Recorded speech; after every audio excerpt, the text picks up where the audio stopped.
Carrie, are you still able to hear me okay? I just had to reconnect my internet. Sure am. Great, thank you. And you're recording and live. Okay, thanks for that. All right, well, it is the top of the hour, so let's go ahead and get started. Welcome, everyone. Let me go ahead and get my timer going here. Welcome, we're so glad you could join us today. My name is Liz Hill, and my co-host is Carrie McLean. We both work in the CU Boulder Ombuds Office, which, as you probably know by now, offers confidential, impartial, and off-the-record consultations and services for all faculty, students, and staff. Some logistics for today's session. You are muted, and we ask that you kindly keep your video off. This helps reduce distractions. And as many of you probably know by now, we do use polls and ask questions throughout the presentation. This is in an effort to keep you engaged as well as to share our own experiences. So if you haven't already, please go ahead and open your chat box now, and you'll see Carrie's been providing some information already. And this is what you will use to respond to any questions that I might ask, as well as ask questions of your own. And please know that your name does appear when you use the chat box function. And while I'm presenting, Carrie will field questions that you have and provide resources. We'll go ahead and park any substantive questions that are intended for me until the end when we have a Q&A period. If anyone has a specific situation they really want to talk about, we encourage you to contact us at the Ombuds Office to schedule a separate consultation for that, because we aim to keep these meetings at around 30 minutes. Just to provide some bite-sized amounts of information and so you can get back to your day. We are recording this session in an effort to reach as many people as possible, including those who couldn't make it at this time. And later today, I will send a follow-up email, and this email will include a survey link as well as links to any references in a handout that summarizes today's topic. So I'm gonna go ahead and turn off my video now. And then without further ado, we will get started. Okay. So for those of you who have been following along these past several weeks, this is part 3 of our negotiation series. And if you haven't, not a problem. These sessions work fine as standalone programs as well. And of course, you're invited to watch any of our recorded sessions. They're all available on our website. Just go to the Lunch and Learn tab and then simply click on the session title you're interested in, and that'll take you to a video recording. And as we've talked about before, we have this word negotiation that we've been using. And I find that it often conjures these images of these high stakes international diplomacy conversations or multi-million-dollar business deals. And as we've talked about previously, it also includes those everyday interactions that you and I have, right? Whenever we're trying to reach an agreement. So for instance, if you've haggled with a teenager who wants to use the family car, or you've deliberated with your partner over where to go on vacation, or you've discussed with your colleagues who will take on a certain work project, or tried to figure out who will pick up the kids from school, those are all examples of negotiation. You have negotiated. So simply put, negotiation is a process by which 2 or more people seek to advance their individual interests by agreeing on a desired action. On May 26th, we took a very high-level journey through the 10 key ingredients of negotiation. And then on June 16th, we distinguished positions from interest. Today, we are going to embrace emotions and the importance of addressing 5 core concerns. So what is an emotion? Well, an emotion is an experience of personal significance. It's typically experienced with a physical feeling, thoughts, physiology, and action tendency. So in other words, you don't just think, emotions aren't just your thoughts. They are something that you actually feel. So when someone says or does something that is personally significant to you, your emotions respond. And while this does, of course, include thoughts, it also creates a physiological change and often a desire to do something. And emotions can be positive or negative. Positive emotions are those emotions we find uplifting, whereas negative emotions are more distressing. In a negotiation, a positive emotion toward another person is likely to do things that are helpful, like build rapport, add goodwill, create understanding, and give you a feeling that you're on the same page or that you're in sync with each other. conversely, negative emotions do the exact opposite, right? They're going to create feelings of anger and possibly frustration, and they're going to destroy rapport and goodwill and understanding. So they have quite the opposite effect. So today we're going to focus on how you can use positive emotions to reach wise agreements. Here we take a closer look at how emotions can be both obstacles and assets. The goal is to provide a practical framework to overcome the obstacles and then share some practical ideas to help stimulate these positive emotions in yourself and in others. And this is what helps us achieve wise agreements that meet as many needs as possible of everyone involved. So as you will see as we go on today, it doesn't require, revealing your deepest emotions, and it certainly doesn't mean manipulating others. So this slide is to give you an idea of what some of the obstacles and assets are that you may encounter in any negotiation. Now, I realize this is a lot. It's difficult, probably difficult to see, and there's a lot of words here. So rest assured, again, I will say, I will include this information in the handout that I will attach to my email later today. But this gives you an idea that these are the common elements of negotiation, and is followed by what happens when we and the others who are involved in the negotiation are experiencing negative emotions versus positive emotions. These are some of the things that you'll start to see.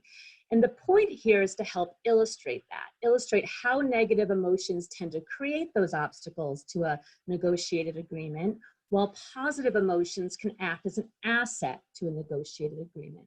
So the idea here, rather than try to suppress or ignore emotions, we want to be ready to address them. So you might be saying to yourself, what? Does Liz really expect me to observe, label, diagnose, and address all of the hundreds of possible emotions that might arise in any given negotiation? The answer is no. That's what we're talking about today. Right? Because emotions are complex. So instead of trying to deal with the complexity of any given emotion, Roger Fisher and Daniel Shapiro, the authors of the book Beyond Reason, Using Emotions as You Negotiate, and Carrie's going to go ahead and put this link in the chat box so you have it. And again, I will include that in my email as well. What these authors have done is they boiled it down for us. They boiled down this complex sea of emotions to 5 core concerns that are going to matter to each and every one of us in virtually every negotiation. And just by definition, core concerns are the human wants, right? These are human wants of personal significance, usually arising within a relationship. And they are core because they touch upon how we want or how we expect to be treated. So here they are. The 5 core concerns are appreciation, affiliation, autonomy, status, and role. And these 5 core concerns focus on your relationship with others, and they stimulate the many, and they have the opportunity, I should say, to stimulate the many emotions that will arise in negotiations. And it's much more manageable, of course, to learn how to deal effectively with 5 core concerns than having to deal with the possible hundreds of emotions, right? The hundreds of possible emotions that might come up. So I want you to keep this in mind also as we continue, that these core concerns are not linear, right? And that's why I kind of like to use this diagram. They blend, they mix, they merge. And it is also important to note that you may use the core concerns as both a lens and a lever. And while I don't have time today to get too much into that, I just want to point that out, and I'll explain a little bit. So a lens meaning you can use these core concerns to understand the emotional experience of each party. And you can use that as you're preparing for negotiation, which is a topic for next month. You can do it while you're navigating and in the negotiation. You can also use it as a lens to reflect upon the negotiation to see where you might have done something different, in these core concerns to stimulate those positive emotions. As a lever, it's used to stimulate positive emotions in yourself and others to improve a situation. So as you're navigating negotiations and as we learn how to use these 5 core concerns, you can identify them quickly and then use them as a lever to help stimulate positive emotions. So before we go any further, I want to pause for a moment. I'd like you to just reflect for a few seconds here and think of a situation that either did result in or still might result in a negotiated conversation. And once you have a situation in mind, scroll down to your Zoom toolbar. You should see a participant icon. And when you click on the participant icon, one of the options at the bottom is a raise hand icon. If you have it, great. If you can't find it, don't worry about it. But when you're done and you've thought of a situation, go ahead and raise your hand so I can see that. And I'll go ahead and open up my participant icon as well so I can see that. Okay. All right, so I'll take a look at that in a few moments. So take a few moments and reflect upon that. Maybe Carrie can help me watch those hands. And so while you're thinking about that, so here's what I want you to do with that. I want you, as we go through the core concerns in a few moments, I want you to start thinking of how you might apply them to your current situation, right? Considering which might be most affected, what you might say or do that will help meet the concern, both for yourself and for the others, to stimulate positive emotions. So while you're thinking on that, I'm going to go ahead and read you a quote here. We cannot stop having emotions any more than we can stop having thoughts. The challenge is learning to stimulate helpful emotions in those with whom we negotiate and in ourselves. Roger Fisher. Okay, so the point here being emotions are powerful and they're also inevitable, right? So particularly when we are discussing and negotiating for something that we care about, right? And yet when we're negotiating, we tend to focus as human beings on facts and figures. So today we're trying to shift that focus and look beyond the rational component and take a look at the emotional component. Because the better we can get at fostering positive emotions, the more successful our negotiations will be and the better our results. So let's go ahead. Okay, I see a lot of raised hands. Excellent. Oh, thank you for finding that icon. You guys are awesome. Okay, so, and if you haven't, that's fine too. Don't worry about it. Keep thinking on it. But I want you to start, like I said, as we keep going, I want you to start thinking, how can I apply this to a real situation I'm either dealing with or that I've dealt with? And it looks like 10 of you have raised hands. Okay, thank you. Okay, so I'm gonna jump right in here. Let's keep moving forward. So the first core concern is appreciation. And this is our thoughts, feelings, and actions, our sense of valued recognition. Are those thoughts, feelings, and actions devalued, or are they acknowledged as having merit? The concern is ignored when our thoughts, feelings, and actions are devalued. And then it's met when our thoughts, feelings, and actions are acknowledged as having merit. And as you might imagine, appreciation affects all of our professional and personal relationships. So some obstacles that demonstrate, to demonstrating appreciation for others typically result from a few things. One is failing to understand their point of view. The second is criticizing the merit in whatever they say or do. And third is failing to communicate any merit we see. Okay, so maybe we see it, but we don't communicate it. Now, on the other hand, when we acknowledge thoughts, feelings, and actions and the merit they have, we begin to feel appreciated, as do the others we're dealing with. Okay, and so this requires that we do those three things. We seek to understand, we find the merit, and then we communicate that. So I'm going to take a little deeper dive into this, and I am going to spend more time on this one than the other four because this really is the crux of the 5 core concerns. So to understand, and we've talked about this in other sessions, right? It requires that we sincerely listen, that we ask good open-ended questions. And this requires that authentic, enthusiastic curiosity and listening for what's not being said, right? Those underlying implicit messages, much like those that we receive when we watch advertisements on TV. What is not being said that is influencing us or that is really being meant? Like an example might be someone yelling angrily that they're not angry, right? Well, they're saying they're not angry, but you can intuit that they are. The second is finding merit in what another person thinks, feels, and does. And this does not mean, I want to be clear about this, this does not mean that we agree. Okay, but you can still find merit, and I'm going to give you some examples without necessarily agreeing.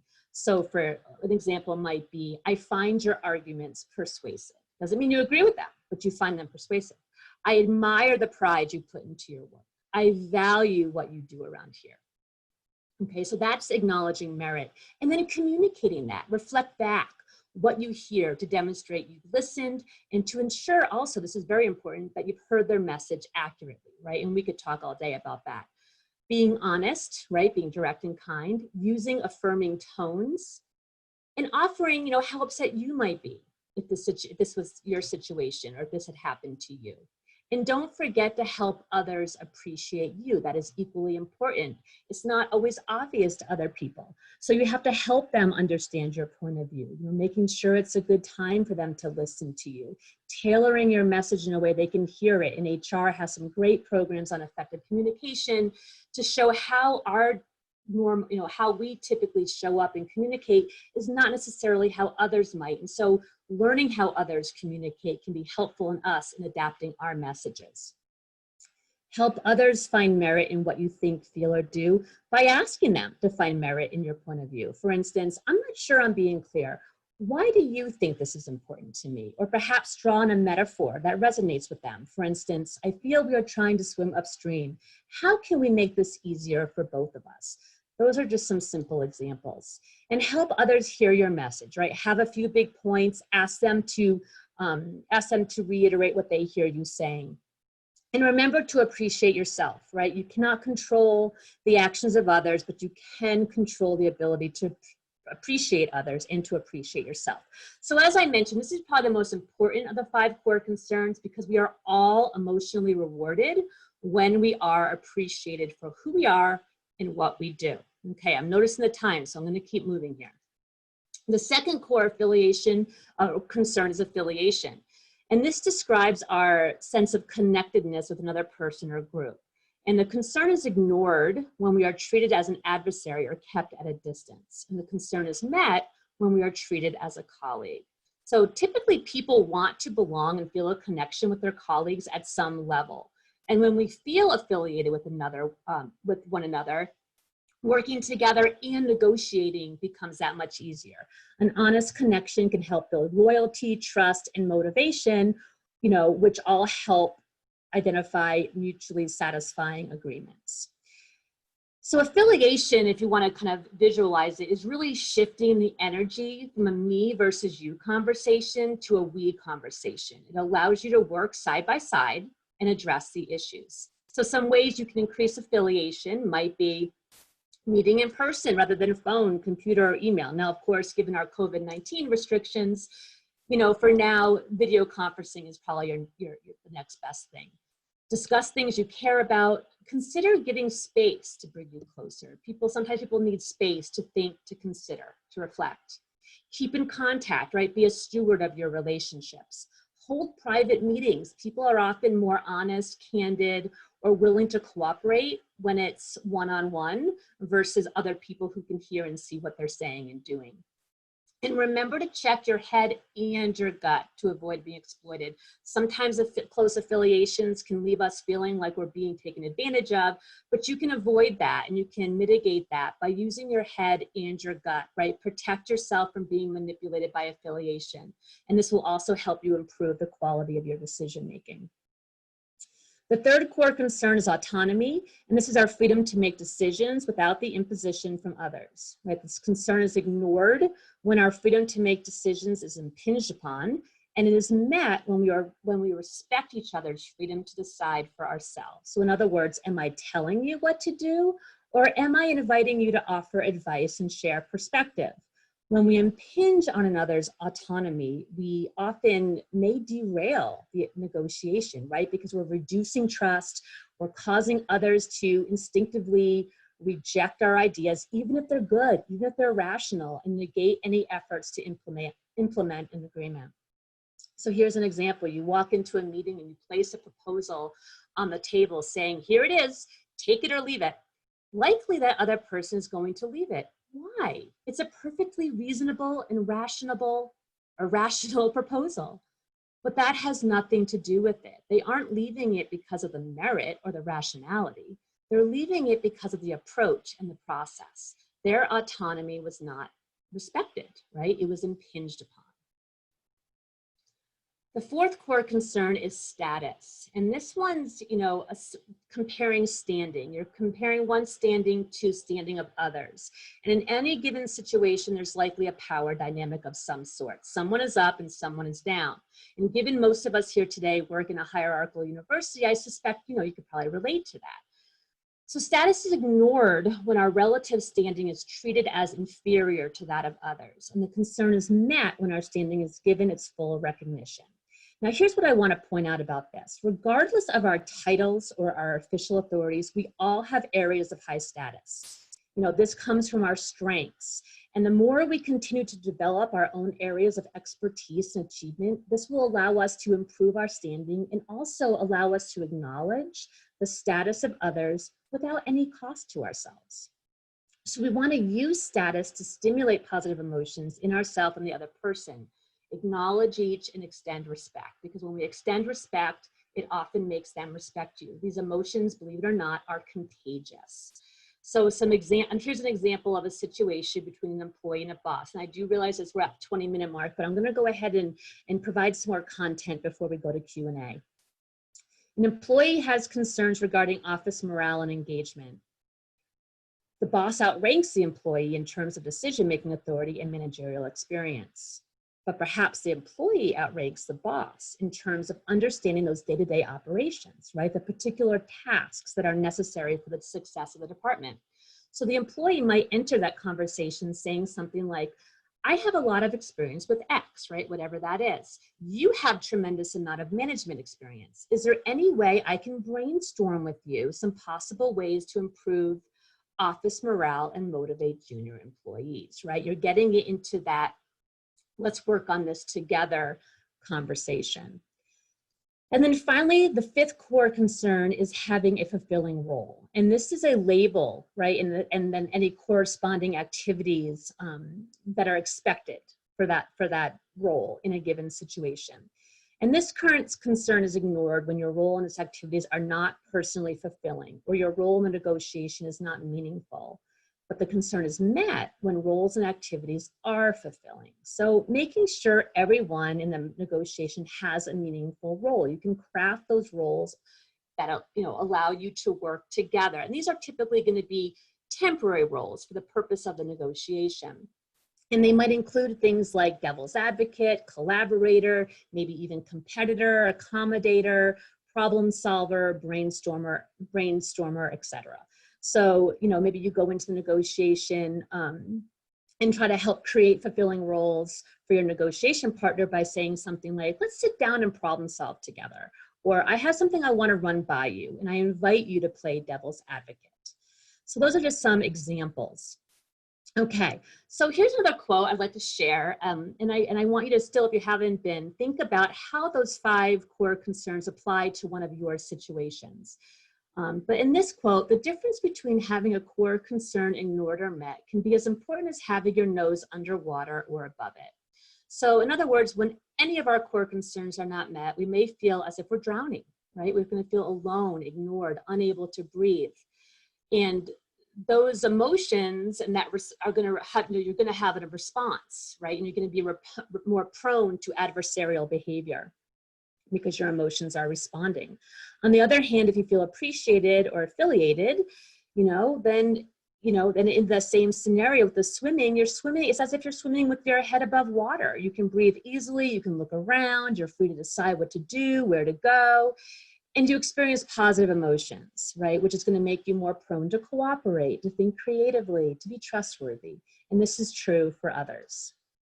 So the ability to address these 5 concerns brings power, right? And in a couple of key takeaways. Take the initiative. If you're disagreeing on something, don't wait to react, right? Address it before the emotions escalate too far.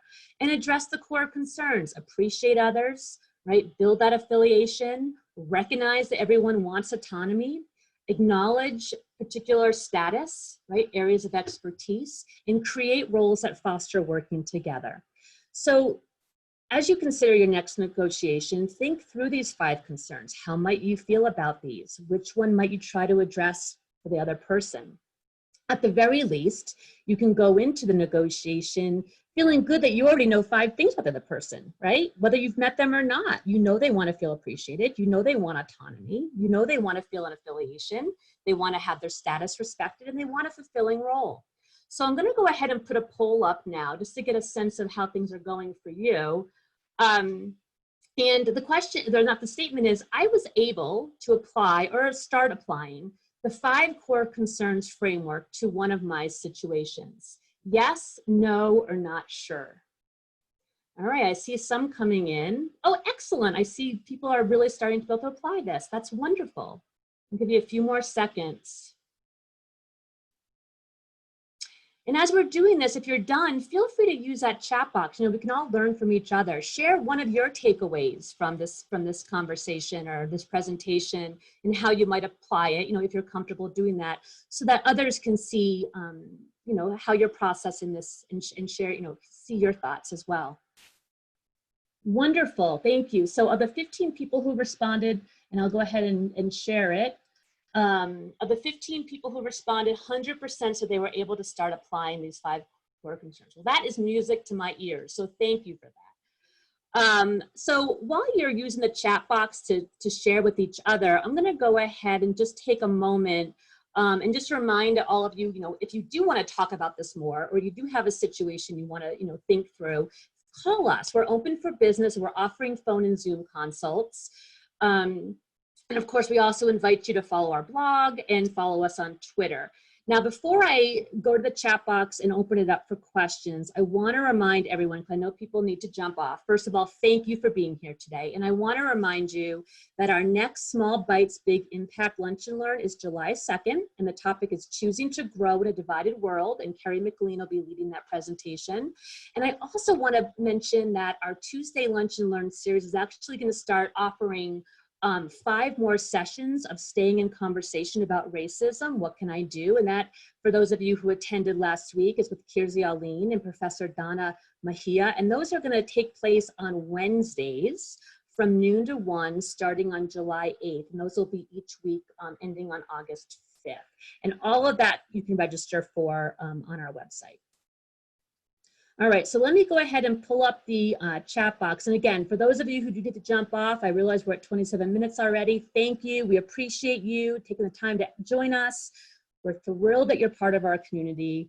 I look forward to hearing how you use this framework, because, you know, I learn and gain strengths from your experiences and expertise. And we welcome you to be a participant in any future Lunch and Learns.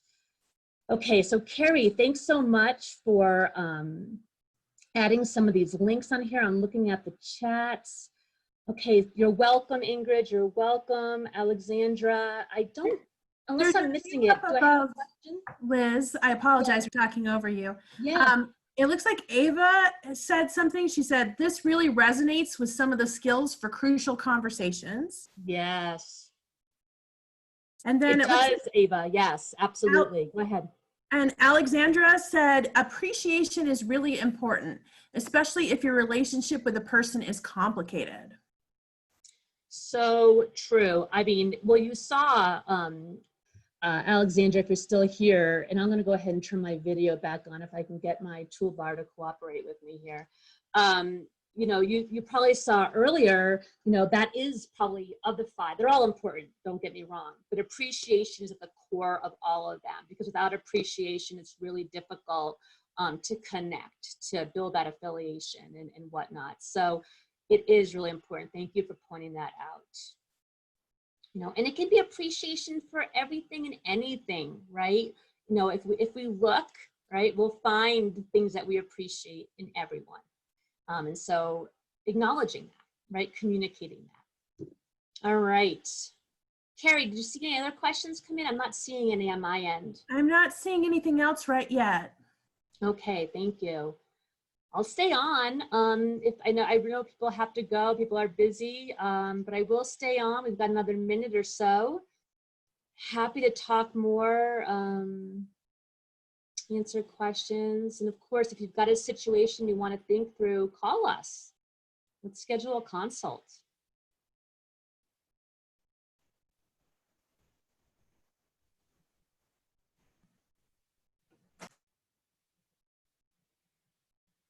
Thanks, Lisa. I'm glad you enjoyed it.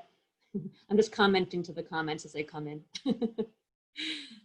All right.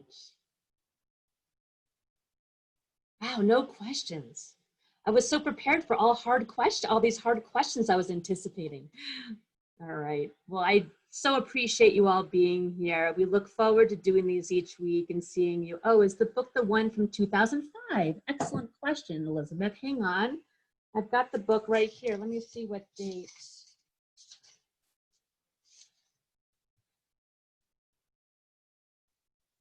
Looks like it was the one I have. Oh, yes. Copyright 2005. Yes. Spot on.